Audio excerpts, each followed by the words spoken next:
Brilliant. Some people who've heard me talk about this stuff like 5-6 years ago probably have heard parts of what I'm going to talk about, so I hope you'll enjoy the refresher. So what I want to speculate a bit about is what political and cultural futures that might appear if we make a utopian investment in the human instead of the state. This means that I want to address the human body and the human mind as speculative sites for utopian investment, uniquely relevant in an age when state-centric utopias seem to have failed and paths not moving toward the cybernetic brutality of multinational capital appear to be exhausted. Traditionally, when we talk about utopia in the future, we're thinking about the world to come as a question of organization. But utopia is not only a place, it is also a method of imagining schemes, spaces, objects that, through the power of fantasy and desire, inspires change in the real world without actually arriving from the fantastic into the real. What I'm particularly interested in is a notion of the cosmic, as it has appeared in art, politics, and esotericism in the past, say, 150 years. This cosmic articulates a vision of utopia by projecting a particular configuration of techno-scientific knowledge and ideological hopes onto a specific program for action. It engages some of the major theoretical discourses from post- and transhumanism to the Anthropocene to notions of a cosmopolitics, while it at the same time organizes a disparate swath of 20th century intellectual history, including avant-garde modernism, SF, be it science fiction or speculative fabulations, post-structural philosophy, and evolutionary biology that helps to shift our attention from the state to the human as a site of utopian investment. So, to engage with an expanded field of the cosmic or cosmism in a more general sense, I'll focus on two case studies that exemplifies, respectively, the radicalization of the body and the radicalization of the mind. So the first is Russian Cosmism, the other a US counterpart of the 1980s, the SMI² project, an acronym for space migration, increased intelligence, and life extension, which strove for cosmic and/or cybernetic consciousness.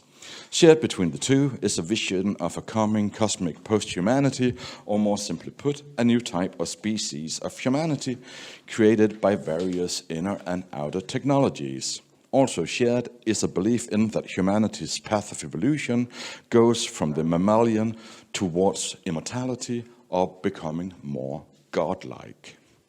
In the fabulations of William Burroughs, Robert Anton Wilson, and a host of other writers connected to the countercultural milieus of the 1960s and 70s, there is a consistent idea that we need to willfully evolve the body in order to be able to leave this planet. We are here to go, and one way or the other, live in space. It is an idea that to survive, we must mutate and become more than what we are, and that our species' future may lie in deep space.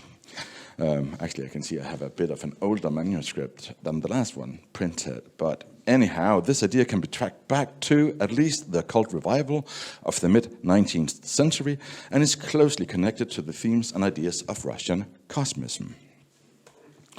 So Russian Cosmism was initiated in the early 20th century with Nikolai Fyodorov's posthumous What is Man Created For? The Philosophy of the Common Task from 1906.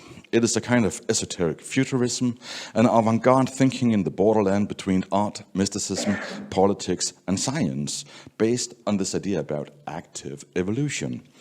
As the historian George Young has pointed out, it was a controversial and oxymoronic blend of what he calls, and I quote, activist speculation, futuristic traditionalism, religious science, exoteric esotericism, utopian pragmatism, and idealistic materialism, end of quote, which wanted to partner higher magic with higher mathematics. So, by drawing on ideas from Rosicrucianism and Theosophy, it projected a vision of a future utopian society where both the human body and the human mind have evolved, which would go on to influence the Russian Revolution in its search for a new man. Starting from Fyodorov, the Russian cosmists, whose rank include numerous philosophers, poets, avant-garde artists, scientists, medical doctors, revolutionaries, and many others, believed in that the evolutionary development of humanity is far from complete. I guess the shock of Darwin, right?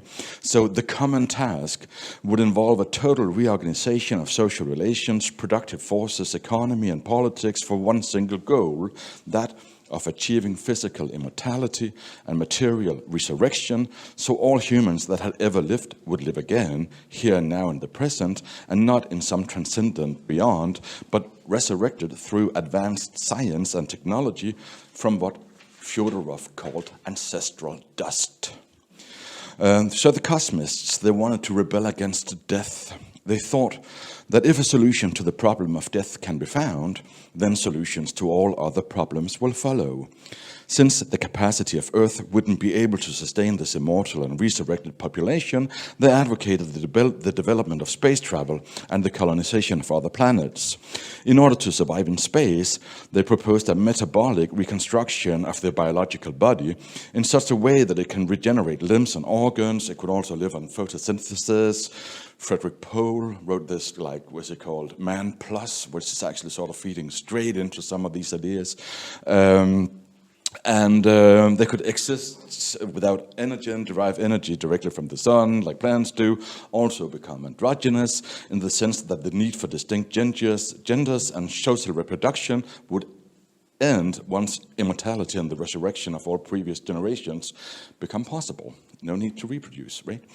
So the main themes of Cosmism include the active role played in both human and cosmic evolution as well as the creation of new life forms, including a new level of humanity.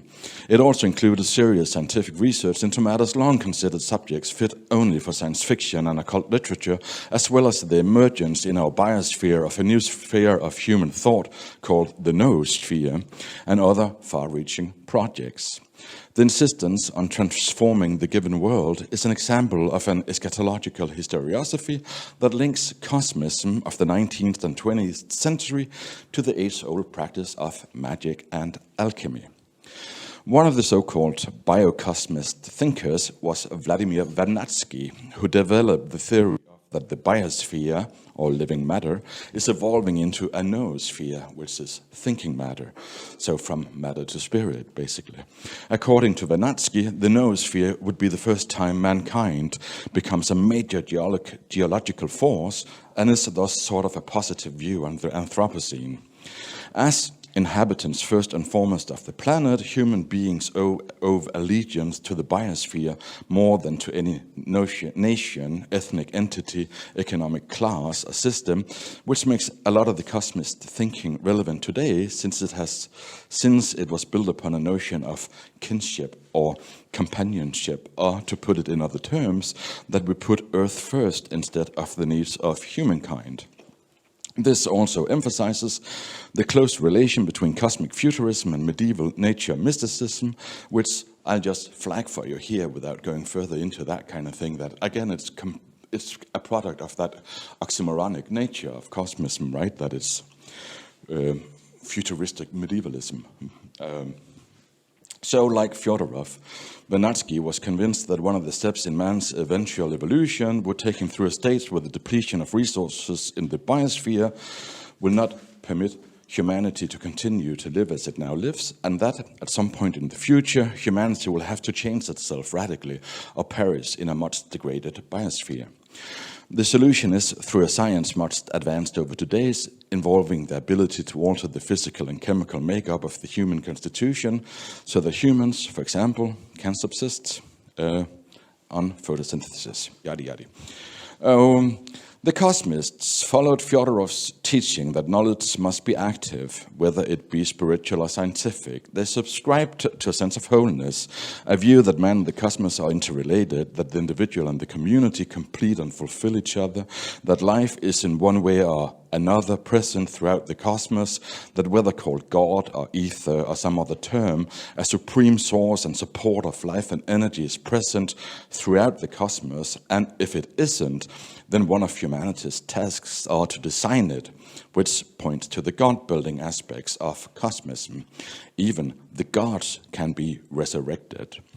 The Cosmists also shared a sense that the present state of knowledge is inadequate, and that by searching through the past to find knowledge applicable to the future, we may find that currently disparaged and currently unimagined sciences, alternative sciences, the parasciences or pseudosciences, can assist and supplement what we need to know. Cosmism wanted us to consciously plan to overcome the natural, social, sexual, and other limitations of our species. This search opens it up for an approach related to speculative fiction, where one example I'm interested in is Dougal Dixon's future zoology, After Man, and his future anthropology, Man After Man. Dixon was a paleontologist who took his approach to studying dinosaurs and turned it upside down. So instead of speculating 5 million years into the past, he began to speculate what would happen to plants, animals, and humankind 5 million years into the future. In Dixon's speculative narrative, which isn't strictly cosmist as he's not thinking in immortality, mankind will in the coming 200 years split into two, the ones who leave for the stars and the ones who stay behind. Those that stay behind will then evolve further in different habitat on this planet. Some will become water dwellers, some desert dwellers, until the two different main strains meet again further down the timeline. Here I just show the pinnacle of genetic engineering, the vacuumorph, which in 200 years' time will be able to survive in a vacuum and help us travel to the stars. So they're meant to climb outside on the spaceships and maintain them while we're going to the stars. And I just find this such a cool photo, because in this you can see, okay, but it's actually a human that has evolved. So it lies in there, the post-human in this vacuumorphy thingy. It's a future man. As such, the vacuumorph will be the future of humanity, even if it itself have no future, as it has no reproductive organs. So, the configuration of the economy as a cybernetic information system has made the mind and its discipline as important today as the discipline of the body was to modes of capital organized around industrial production, suggesting a further shift in focus from the body to the unconscious as a needed location for utopian investment. While Fyodorov developed Cosmism, the psychologist Richard Buck published Cosmic Consciousness, a study in the evolution of the human mind in 1901. Buck synthesized esoteric ideas, but placed these concepts within a secular framework of psychology. This points forward towards Timothy Leary's multifaceted theory of cybernetic circuits of mind, outlined in Info-Psychology from it's actually Exopsychology from 1977, but I'm taking it from Info-Psychology from 1987, which marks a shift in Leary's thinking from space to cyberspace. But as I say, I have a newer version of my manuscript. Anyhow, alongside Robert Anton Wilson in 1977, Cosmic Trigger by Robert Anton Wilson is also published.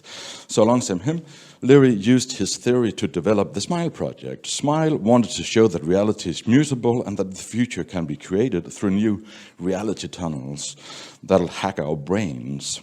So Wilson and Leary's futurism was thus concerned with the evolution of consciousness and points toward cyberculture and contemporary visions of an enhanced post-humanity, along the way blending elements of esoteric gnosis with alien communications, genre fictions, and psychedelic metaphysics. Central for Wilson's concern was what he called Operation Mindfuck, which was based on the premise that who you are and what you think you are is a creation edited and orchestrated by your brain. This led him to evolve a series of so-called brain change games, where he, among other models and methods, relied on Leary's 8-circle model of consciousness. I'm not really going into it. I guess it's familiar for a lot of you. If not, I just want to point out that the first 4 here are like the terrestrial circuits, so this is man as we are today, and the last 4 is extraterrestrial, so this is as we will become, as we expand our consciousness through psychedelic drugs, basically. So it stresses the role also that crises play in producing change, while also stressing that evolution comes in quantum states, which are totally unpredictable from the preceding states. Yes, thank you. Anyhow, this interest in modeling consciousness and speculating in how to achieve higher states of it, higher circuits, that would be the top 4 circuits, is related to general concern for both the cosmists and the counterculture. That evolution begins in the brain and that change involves a new way of thinking. As a kind of an epistemological challenge, a kind of maybe logic, which is closer to magical thinking than to scientific thinking. It is not dependent on causal relations, but on similarities, synchronicities, correspondences, associative leaps, and image thinking instead of the linear structure of the sentence. To conclude, it is possible to translate all these ideas about the cosmic into some general theory of everything that randomly blends such subjects as the future of humanity, spirituality, and technological progress, but it can also be seen as a forerunner to various new materialisms, transhumanisms, or Silicon Valley-inspired ideas about the technological singularity, cryogenics, and genetic engineering. Additionally, in its idea about kinship, it points toward the cosmopolitics of thinkers like Eduardo Vivero de Castro, sorry for my butchering the name, Isabel Stenger, and Donna Haraway, who argues for the permanent decolonization of thought, and that the idea of science as having sole access to universal truths needs to be challenged. It can also be thought of as a kind of speculative fiction, which is the final thing I would like to address. To speculate is arguably always something that carries a hope that something will break into the established order and rearrange it. By speculating, we thus get the possibility of confronting what we do not have words for, since it is often outside our shared horizon of experience, which is to say that speculative fictions are world-building, to use a term from science fiction.